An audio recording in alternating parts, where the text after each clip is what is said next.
Hello বন্ধুরা, আমি অনির্বাণ, তোমাদের friendly gardener and welcome back to another video. গরমের বিভিন্ন রকম ভিডিও তোমরা পাচ্ছ, মাটি বানানো থেকে শুরু করে গাছের বিভিন্ন রকম পরিচর্যা, অ্যাডেনিয়াম গাছ থেকে শুরু করে জবা, সব কিছু ভিডিও আস্তে আস্তে চেষ্টা করছি তোমাদের সামনে উপস্থাপনা করা, যাতে তোমাদের গাছ করতে কোনো রকমের অসুবিধা, কোনো রকমের ঝামেলা না হয়। তো গরমে একটা গাছ খুব জনপ্রিয় হয়, সারা বছর তার ঠিকানা কেউ রাখে না, যে কোথায় আছে কেউ জানে না, কিন্তু গরম পড়লেই সবার সেই গাছটা নিয়ে খুব মাতামাতি শুরু হয়। সেটা হচ্ছে না অ্যামারেলিস। অ্যামারেলিস এমন একটা গাছ যে গাছটা গরমে এক বছরই ফুল, মানে একবারই ফুল দেয়, কিন্তু তারপরে গাছটা কি হলো, কোথায় গেল, কেউ কিন্তু কোনো খোঁজখবর রাখে না। আবার গরম আসলেই সবার চিন্তা হয় যে এই গাছটায় ফুল আসবে, এরকম একটা ব্যাপার। কিন্তু একটা জিনিস তোমরা অনেকের লক্ষ্য করেছো যে অ্যামারেলিসে যখন আমরা নার্সারি থেকে নিয়ে আসি, তখন ফুল ফোটার পর অনেকের গাছে কিন্তু আর ফুল আসে না। এটা কিন্তু অনেকের সাথে হয়েছে, এটা আমার সাথে একসময় হতো। তো গত বছর একটা নতুন টেকনিক আমি সেটা শিখি হচ্ছে আমাদের সবার প্রিয় জিয়ারুল দার থেকে। তো জিয়াদা আমাকে একটা টেকনিক শেখায়, তো সেই টেকনিকের উপর ভর করে আমার অ্যাম্বুলেন্স গাছে কিন্তু অনেকগুলোতে ফুল এসেছিলো, যেগুলোতে ফুল আসছিল না। তো বিশেষ কিছু পরিচর্যা করতে হয়, যেটা না করলে তোমাদের অ্যাম্বুলেন্স গাছে কিন্তু ফুল আসবে না। ঠিক আছে? তো আজকের ভিডিওতে আমি তোমাদের অ্যামারেলিস গাছে এমন কিছু গোপন টিপস দেবো, যেগুলো ফলো করলে ডেফিনেটলি তোমাদের অ্যামারেলিস গাছে ফুল আসবে 100%। ঠিক আছে? আমি নিজে করে উপকৃত হয়েছি, তো তোমাদের তো শেয়ার করতে হবে। তো চলো বেশি কথা না বাড়িয়ে আজকের এই ভিডিওটা শুরু করা যাক। বন্ধুরা, গরমে অ্যামারেলিস গাছে সবাই যেটা করে সেটা হচ্ছে গরম পড়লেই গাছটাকে তুলে রিপোর্ট করে দেয়, ভাবে সেটা করলেই গাছে ফুল চলে আসবে, কিন্তু ম্যাক্সিমাম ক্ষেত্রে এটা করলে কিন্তু ফুল হয় না। আমি বহু বছর ধরে একই টেকনিক করে করে আমার কিন্তু গাছে ফুল আসেনি। তো এই জায়গা থেকে কিন্তু বেরোতে হবে। তোমাদের সবার বাড়িতে কম বেশি অ্যামারেলিস আছে, কারণ এই সময়টা মানে অ্যামারেলিস কেনার একটা সবার একটা উৎসাহ উদ্দীপনা থাকে। আমার যে প্রথম অ্যামারেলিস আমি কিনেছিলাম, সেটা যখন আমি কলেজে পড়ি সেই সময়, মানে 2010-11 সাল, সেই সময় অ্যামারেলিস প্রথমবার কিনেছিলাম। ঠিক আছে? তো সেই অ্যামারেলিস বহু বছর ফুল দিয়ে গেছে আমাকে। তো সেই গাছে কিন্তু একটা সময় গিয়ে ফুল ফোটা বন্ধ হয়ে গেছিলো। এই হচ্ছে সেই গাছ, হ্যাঁ এই হচ্ছে সেই গাছ যেটা আমি সেই কলেজ সময় কিনেছিলাম। এখনও দেখো দুটো বাল্ব কিন্তু আছে, সুন্দর পাতা কিন্তু বেরিয়েছে। তো আমাদের যেটা করতে হবে, একে কিন্তু আইসিইউ পদ্ধতি করতে হবে, প্লাস একে কিন্তু কষ্ট দিতে হবে। কষ্ট না দিলে ফুলের কিন্তু কুড়ি তোমরা পাবে না। প্রথমে আমি যেটা করব সেটা হচ্ছে গাছটাকে উল্টে নেবো। ঠিক আছে? গাছটাকে উল্টে নেবো, উল্টে নিয়ে আমি বাল্বগুলোকে বার করে নেবো। দেখো, ঠিক আছে, এখানে দুটো বাল্ব আছে, এই একটা বাল্ব, এই একটা বাল্ব।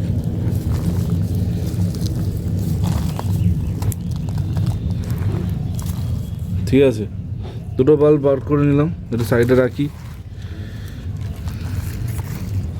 অ্যামেরিসের মাটির কথা যদি বলি, এর কোনো মানে মাটি স্পেসিফিক কোনো মাটি নেই, যে কোনো মাটিতে অ্যামারেলিস হয়। হ্যাঁ, অবশ্যই ওয়েল ড্রেন একটা মাটি তোমরা ব্যবহার করো।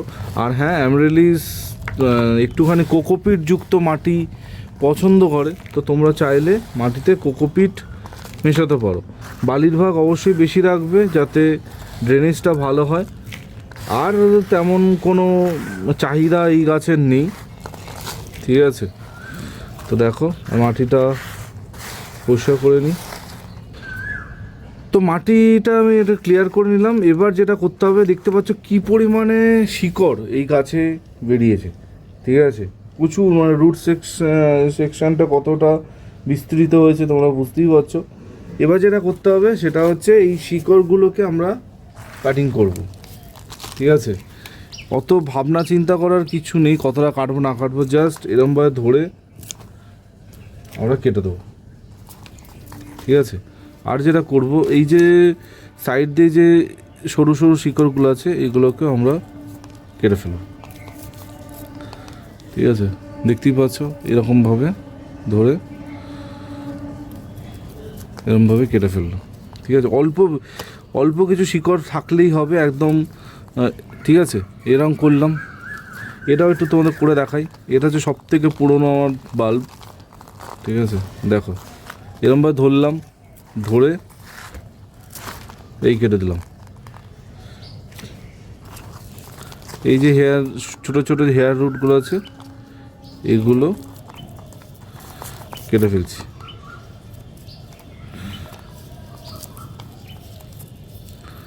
এবার অনেকে বলবে যে অনিবা আমার তো মাটিতে বসানো আছে, সেই ক্ষেত্রে কী করে? দেখো মাটিতে বসানোর ক্ষেত্রে সেগুলো তুলে তো বসানো যাবে না, মানে একদম গ্রাউন্ডে কথা বলছি। তাহলে সেই ক্ষেত্রে তোমরা সাইড থেকে কুড়ে কিছুটা খাবার দিয়ে চাপা দিয়ে দাও। ঠিক আছে, কিন্তু এই তুলে এই যেই পদ্ধতি আমি দেখাচ্ছি এটা করলে কিন্তু সব থেকে বেশি তোমরা লাভবান হবে। মোটামুটি কেটে ফেলেছি,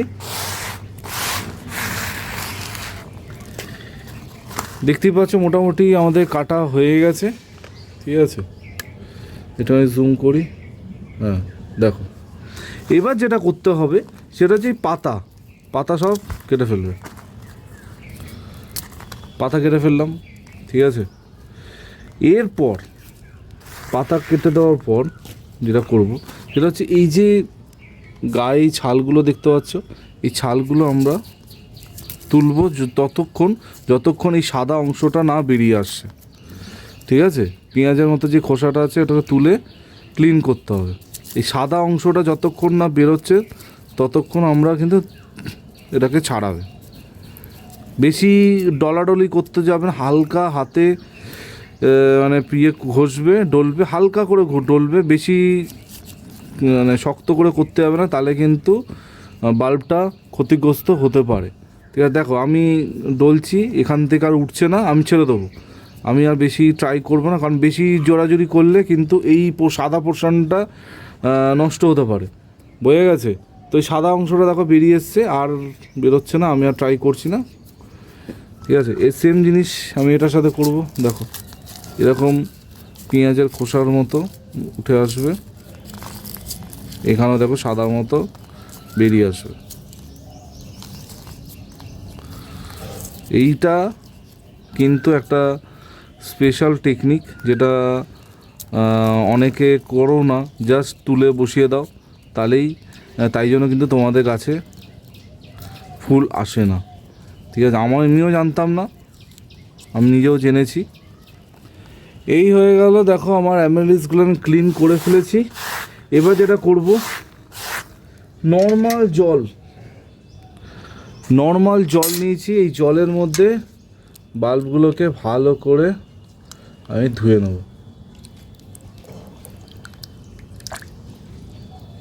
ঠিক আছে, ভালো করে ধুয়ে নেবে, যা মাটি, যা মানে মরা শিকড় আছে সেগুলো বেরিয়ে যাবে। এই হয়ে গেল আমার অ্যামেরিলিস, একদম ঝাঁ চকচকে। আর কেউ চাইলে এর মধ্যে ফাঙ্গিসাইড জলে এটাকে ধুতে পারো, কিন্তু আমার প্রয়োজন নেই। তো এবার দেখো, এই যে পরিষ্কার আমি করে ফেললাম, এবার যেটা করতে হবে, ছাদে ছাওয়া জায়গায় রেখে এটাকে ড্রাই করতে হবে। রোদের মধ্যে কিন্তু না, ছাওয়া জায়গায় রেখে এটাকে ড্রাই করব। মানে ড্রাই করার পর একদম পুরো ড্রাই হয়ে যাবে, শুকিয়ে যাবে। সেখানে একদিন লাগুক, দুদিন লাগুক, শুকিয়ে যাওয়ার পর আমরা কি করব, এটা একটা প্লাস্টিকের মধ্যে রেখে, প্লাস্টিকটা মুখ খুলে আলমারির তলায়, ভালো করে বোঝো, আলমারির তলায় বা এমন কোনো অন্ধকার জায়গা, ঠিক আছে, যেখানে হাওয়া চলাচল করে, সেখানে এটাকে রেখে দিতে হবে। এবার রেখে দেওয়ার পর 5 দিন, 7 দিন, 10 দিন পর দেখবে এখান থেকে আবার নতুন করে গ্রোথ স্টার্ট হচ্ছে, নতুন করে পাতা বেরোচ্ছে বা স্টিক বেরোচ্ছে।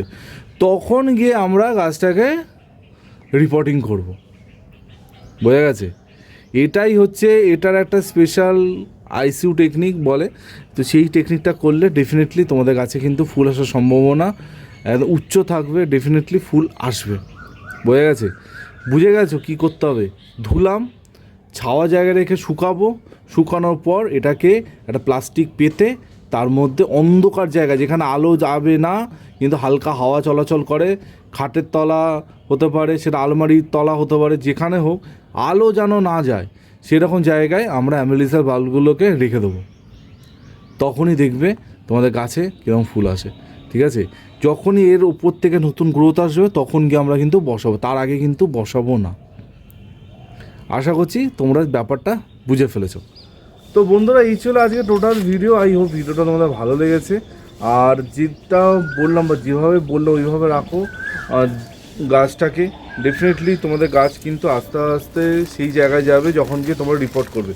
সবাই এই ভুলটাই করে যে অ্যামেলিস গাছ মানে গরম হলেই গাছ তুলবো আর বসিয়ে দেবো তাহলেই হয়ে যাবে। এইটা করলে কিন্তু গাছে হ্যাঁ আবার এরকম সুন্দর পাতা আসবে, কিন্তু তোমরা যেটা চাইছো যে ফুলটা চাও সেটা কিন্তু পাবে না। এই গাছটাকে আইসিইউ পদ্ধতি, যেটা জিয়াদা বলেছিল আমাকে, এই পদ্ধতিটা করলেই কিন্তু এই গাছে আবার ফুল আসবে।